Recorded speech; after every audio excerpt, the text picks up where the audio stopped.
বিচার, সংস্কার ও তারপর নির্বাচন, এই তিন দাবিকে সামনে রেখে জাতীয় নাগরিক পার্টি এনসিপি এর জুলাই পদযাত্রা আজ পৌঁছেছে চাঁপাইনবাবগঞ্জে।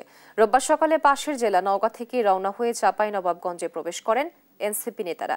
শহরের শান্তিমোড় থেকে পদযাত্রা শুরু করে শহরের প্রধান সড়ক সমূহ প্রদক্ষিণ করবেন তারা। নবাবগঞ্জ সরকারি কলেজের সামনে তৈরি করা হয়েছে পথসভার মঞ্চ। ইতোমধ্যে সেখানে জড়ো হচ্ছেন স্থানীয় নেতাকর্মী ও এলাকাবাসী। পথসভায় কেন্দ্রীয় নেতারা বিচার বিভাগের সংস্কার ও নতুন সংবিধানের দাবিতে বক্তব্য রাখবেন। এনসিপির দাবি, সুষ্ঠু নির্বাচন নিশ্চিত করতে আগে প্রয়োজন বিচার ও রাজনৈতিক সংস্কার। তাদের মতে এর আগে কোনো নির্বাচন গ্রহণযোগ্য হতে পারে না।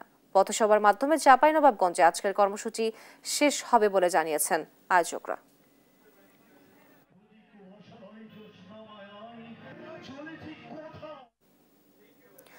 জুলাই গণঅভ্যুত্থানের বর্ষপূর্তিকে ঘিরে নানা আয়োজন করছে জাতীয় নাগরিক পার্টি। এরই অংশ হিসাবে চাঁপাইনবাবগঞ্জে অনুষ্ঠিত হচ্ছে পদযাত্রা, যেখানে অংশ নেবেন কেন্দ্রীয় ও স্থানীয় নেতাকর্মীরা। এ নিয়ে জানাতে সরাসরি যোগ দিচ্ছেন আমাদের সহকর্মী তারেক রহমান। তারেক, চাঁপাইনবাবগঞ্জের কর্মসূচি নিয়ে বিস্তারিত আমাদেরকে জানাবেন।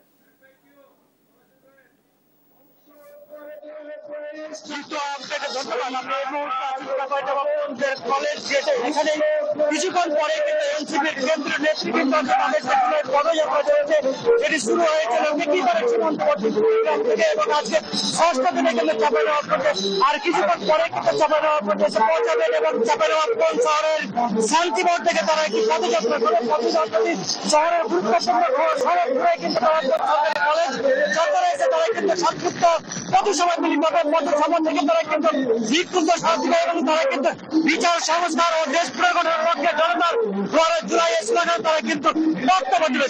এখানে প্রায় শতাধিক কেন্দ্র এনসিপির নেতা কর্মী আসছেন বলে আমাদেরকে এই স্থানীয় এনসিপির নেতৃবৃন্দ জানিয়েছেন। আমরা যে বিষয়টি দেখেছি যে সকাল থেকে চাঁপাইনবাবগঞ্জে 5 উপজেলা সদর উপজেলার এনসিপি যারা নেতৃবৃন্দ আছে, বৈষম্যবিরোধী শিক্ষার্থী যারা আন্দোলন নেতৃবৃন্দ আছে, তারা কিন্তু এই মিটিং এ আজকে তারা কিন্তু পথসভায় কিন্তু অংশ নিতে দূর দূরান্ত থেকে ব্যানার, পিছন এবং মিছিলকে তারা কিন্তু এখানে জড়ো হয়েছে। এখানে সকাল থেকে যেহেতু মঞ্চ প্রস্তুত ছিল, এখানে স্থানীয় নেতৃবৃন্দের জন্য বক্তব্য রাখছেন। তারাও কিন্তু তারা কিন্তু বক্তব্য দিচ্ছেন এবং হাসিনা সরকার কিন্তু বিচার দাবি করছেন। তারা বলছেন জুলাই সনদ অবিলম্বে দিতে হবে এবং রাষ্ট্র সংস্কার পরে কিন্তু তারা নির্বাচনের কিন্তু দাবি করছে। আপনাকে যদি একটু বলে রাখি যে এখানে বেসরকারি শিক্ষার্থীরা এবং এনসিপি নেতৃবৃন্দ আসছেন, তারা বক্তব্য দিচ্ছেন এবং এখানে তারা কিন্তু জড়ো হচ্ছেন। আমরা যে মুহূর্তে খবরটা পেয়েছি যে কিছুক্ষণ পরে কিন্তু এনসিপির কেন্দ্রীয় নেতৃবৃন্দ এই চাঁপাইনবাবগঞ্জের কলেজ চত্বরে উপস্থিত হবেন এবং এখান থেকে বক্তব্য দেবেন।